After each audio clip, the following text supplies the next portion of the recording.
Welcome to the Lavender Bergamot Kitchen. My name is Danielle and we are going to be talking about orange peels and their usefulness in our skincare. So hopefully you're seeing this right around Valentine's Day, and we want to talk to you also about taking time for yourself. Self-care is really important because if you don't take care of yourself, you can't take care of anybody else, right? So I dried some orange peels recently, and what I did was I used this coffee grinder that I only use for grinding spices, and then I used this fine mesh strainer to sift the really fine powder away from the more grittier bits of the orange peel, and you're left with this really gorgeous orange powder. And in these orange peels are contained vitamins B, C, and E. There's flavonoids, carotenoids, and there's pectin. And pectin is really ionic, and so that it draws impurities to it and binds to them. And then the vitamin C that's contained in the orange peels is anti-inflammatory. It reduces inflammation. I have to close my eyes to think about all the things that it does. It reduces hyperpigmentation, so those like darkened spots on your skin that sometimes you get from sun damage or melasma during pregnancy. It's very brightening and hydrating for the skin, and it is also anti-inflammatory, and it reduces oil production, and so that makes orange peels really helpful for people who have acne-prone skin.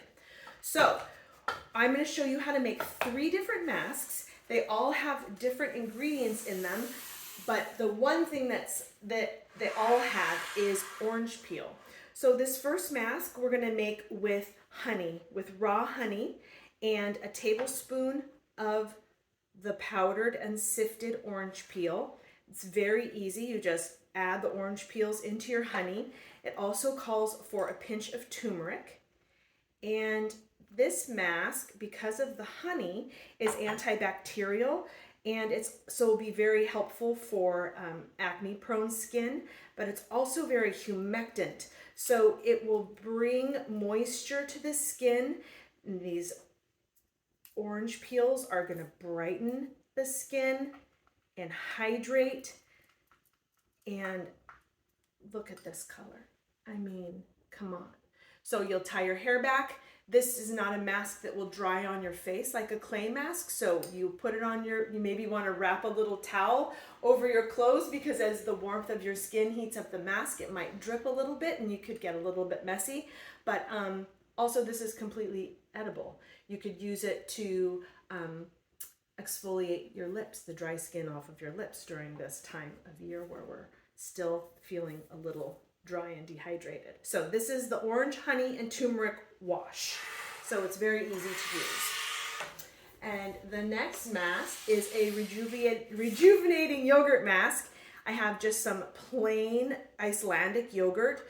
You can use any kind of plain, unflavored or unsweetened yogurt.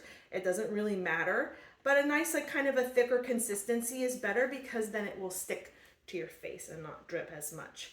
And so I have, again, a tablespoon of powdered orange peels, and I'm going to add some yogurt to it. So yogurt is probiotic, and it contains protein and lactic acid and zinc, and it's just really good for the skin. And it takes a little bit to sort of work the orange peels into the yogurt, but the idea is to get like a toothpaste type consistency. So I will probably add a little bit more yogurt to this, and then you just spread this all over your skin, make yourself a cup of tea, and wait about 20 minutes, because again, this is not a clay mask, so it's not going to dry it all on your skin. It might dry a little bit, but it won't like do that drawing that clay will do. So this is a great mask for lightening and brightening the skin and just nourishment. And it's so easy to do, right? 2 ingredients, some orange peels and some yogurt, and I have a wonderful hydrating and nourishing mask for my skin, and I'm treating myself to something nice, and it smells delicious. And the final mask that we have is, I keep mentioning clay, right? Clay is really drawing. So it's going to pull impurities out of your skin, and then the pectin also that's in the orange peels is also going to pull impurities out of your skin. And Fuller's Earth is especially good for acne and oily prone skin because of how drawing it is. But if you have bentonite clay or kaolin clay, which is also just called white cosmetic clay, you can find that in most stores. It's really easy to get. So you can use any kind of clay that you want. So I have about a tablespoon of clay, a tablespoon of orange peels, and I'm going to use rose water, just hydrosol, to hydrate the mask. And again, just adding maybe about a tablespoon of the liquid, get it mixed together. Again, about a toothpaste consistency. I need a little tiny bit more. So that's nice. Don't add too much liquid at first because it's easier to add the liquid at the end to get the right consistency as opposed to having to add more clay or more orange peel. And then there you have it. A very simple, very fast mask.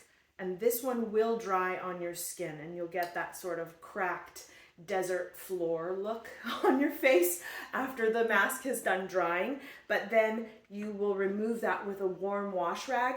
I find that pressing the warm wash rag and like rehydrating the mask gently so that it doesn't pull or hurt your skin when you remove it. And then after any of these treatments, you want to moisturize. So you can use a little bit of this rose water to tone your skin, and then you can use any kind of oil you have, like avocado oil or olive oil, coconut oil.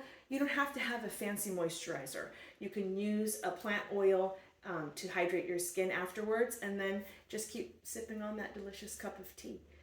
Thanks so much for coming to the Lavender and Bergamot Kitchen.